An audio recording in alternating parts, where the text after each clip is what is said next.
Aqui no nosso Morning Show, o sujeito que já é cativo, aqui é dos nossos, e é a voz da autoridade aqui na Jovem Pan, sempre quando o assunto é sobre essa seara internacional, tabuleiro geopolítico. Fabrício Naits, que está aqui com a gente. Fala, meu querido. Tudo bom, André? Boa semana para todos nós. Uma semana que não tá boa, claramente, é para Emmanuel Macron, pelo visto, né? Que teve que dissolver o parlamento francês. Explica pra gente, para não parecer que isso é um prenúncio de um golpe, né? A gente tem não é um golpe. Isso, não é, definitivamente. Pois é, tá previsto na Constituição. Na mesma semana que ele perde essas eleições e a França perde Mbappé, só para finalizar esse inferno astral de Emmanuel Macron é quando ele descobrir que aqui no Brasil a gente come croissant com estrogonofe. E ele vai ficar chocado. Se um francês ficar sabendo disso, vai ter um ataque. O Macron ele utilizou um recurso da Constituição que é permitido mesmo, a dissolução do parlamento e a convocação de eleições legislativas antecipadas. Só que isso é muito raro, aconteceu só 5 vezes desde 1958, quando foi instaurada aí a última República Francesa. Então é algo realmente muito, muito raro por lá. Ele fez isso por conta da vitória realmente da extrema-direita nas eleições legislativas lá da Europa. O partido de extrema-direita, o Rassemblement National, teve ali cerca de 31% dos votos, enquanto o partido do Macron, que é o Renaissance, ou seja, Renascimento, teve ali cerca de 13% a 15% dos votos aproximadamente. Foi uma derrota acachapante do partido dele nesse domingo e aí ele decidiu convocar as eleições. É curioso porque o próprio partido do Macron, apesar de esperar a derrota nas eleições legislativas, as pesquisas já apontavam isso, eles não esperavam que o Macron fosse lançar um pedido para uma eleição antecipada lá no país para a Assembleia Nacional. São 577 deputados na Assembleia da França e, curiosamente, o partido do governo não tem maioria. O governo não é maioria na Assembleia, eles governam com outros partidos, mas não tem maioria e tem uma dificuldade muito grande de conseguir aprovar projetos-chave para essa agenda que o Macron tem, que é uma agenda bem centrista, no índice mais forte da palavra mesmo. O que acontece? O Macron está muito pressionado nesse momento. Ele tem tido muita dificuldade de passar reformas, ele tem visto a popularidade dele, que nunca foi grande, cair, despencar, e o futuro político está ameaçado. Agora ele está fazendo o que a imprensa francesa chama de aposta extrema, porque a expectativa é de que ele acabe novamente perdendo as eleições legislativas, que o partido dele não consiga aumentar o apoio na Assembleia, não consiga aumentar o número de assentos. E aí isso pode abrir espaço para que a extrema-direita, o Rassemblement National, que perdeu as 2 últimas eleições no segundo turno para o próprio Macron, acabe ganhando ali a maioria na Assembleia e, com isso, eles conseguem, então, escolher um primeiro-ministro. A partir do momento que um partido tem a maioria dos assentos, o partido com o maior número de assentos na Assembleia Francesa, obrigatoriamente o primeiro-ministro sai desse partido. Ou seja, o que a gente pode acabar vendo já no próximo mês, porque as eleições estão marcadas para o dia 30 de junho e o segundo turno dia 7 de julho,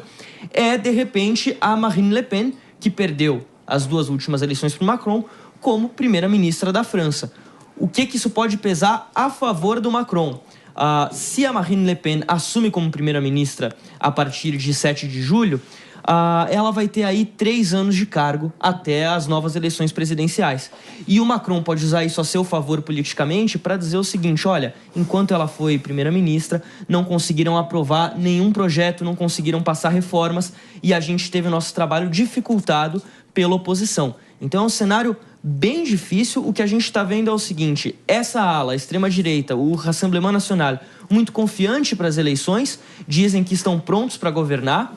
O centro, o partido do Macron, muito preocupado com o que está por vir, ainda sem saber ali para onde correr, e a esquerda, do Jean-Luc Mélenchon, principalmente, pedindo união, dizendo que a única forma de barrar a extrema-direita nesse momento é se unindo, muito provavelmente até mesmo com o centro político lá na França, André. Queria ouvir aqui a opinião também de PP, que teve por lá recentemente. Conta para mim, meu caro PP. Situação na Itália. Você apurou recentemente? Viu qual foi o reflexo? Só comeu lá. Só comeu. Mas, Marinho, é um ponto interessante. Você vê, por exemplo, que realmente quando você pega em termos narrativos, né, com certeza a extrema-direita está ganhando espaço no mundo todo, não só na Europa. Mas quando você analisa o resultado das eleições do Parlamento Europeu, você vê que não houve muitas mudanças significativas, não. Pelo contrário, né? O Partido Popular Europeu, que é o partido da Angela Merkel, né, Fabrício? Por exemplo, aumentou a cadeira, né? Ou seja, a tal direita palatável, a tal direita... A centro-direita tradicional, né? Sim, a centro-direita tradicional aumentou a cadeira. Tudo bem que quando você pega, por exemplo, o número de cadeiras da extrema-direita, aumentou também, né? Mas, proporcionalmente, você vê, por exemplo, que a segunda maior força do Parlamento Europeu continua sendo, né, o grupo social-democrata. Né? Então, não houve muitas mudanças significativas no cenário da União Europeia quando você pega o resultado das eleições. E o terceiro maior grupo são os liberais. Os liberais, exatamente. Mas quando você vê, né, o crescimento orgânico da extrema-direita, é claro que é para se preocupar, não é? Então, eu não vejo, por exemplo, graça, e nem comemoro quando eu vejo meus amigos de direita celebrando a vitória da extrema-direita na União Europeia, quando eu vejo, por exemplo, que o partido da Alemanha, que ganhou, por exemplo, maior quantidade de assento no Parlamento Europeu, é um partido sabidamente nazista, né? Não dá para você, por exemplo, sendo de direita, compactuar e celebrar o aumento de grupos nazistas no Parlamento Europeu e o fortalecimento de grupos nazistas na Alemanha. Agora, em relação ao Macron, Marinho, é uma medida que eu vejo legítima, é uma medida constitucional, não tem nada de golpe, né? É bom lembrar que na França tem o tal semipresidencialismo, não é? Tem características do parlamentarismo, características do presidencialismo, e o Macron está querendo mostrar para a população e está querendo indicar para a população exatamente qual que é o caminho que a população francesa quer, né?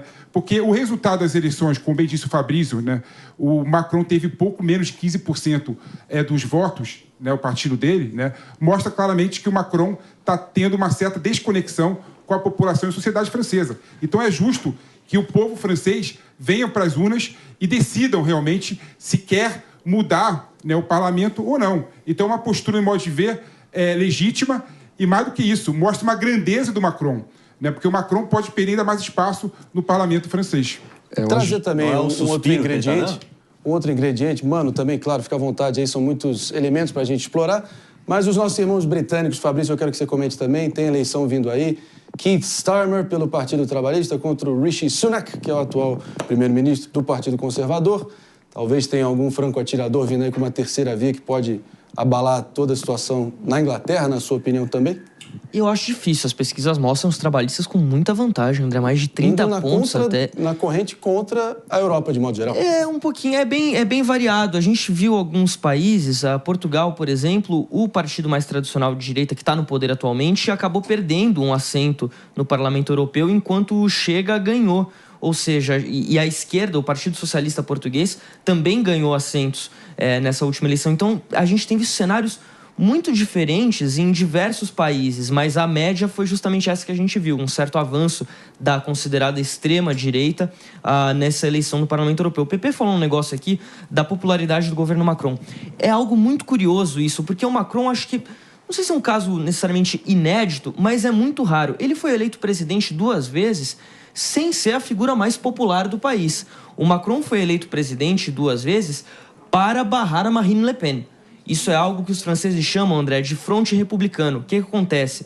Eles não gostam da Marine Le Pen, a maioria dos franceses. Lá teve hashtag Elle a non. Basicamente, Elle non. Poderia ser.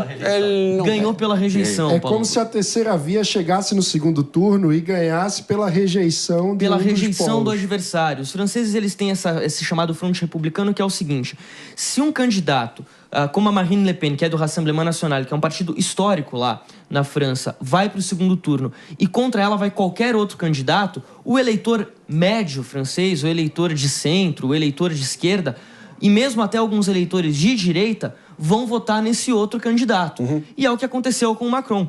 Tanto que ele vai para a primeira... Na segunda eleição é até um pouco mais fácil, porque ele já era governo, era a situação. Mas a primeira eleição ele era um franco atirador e acabou levando.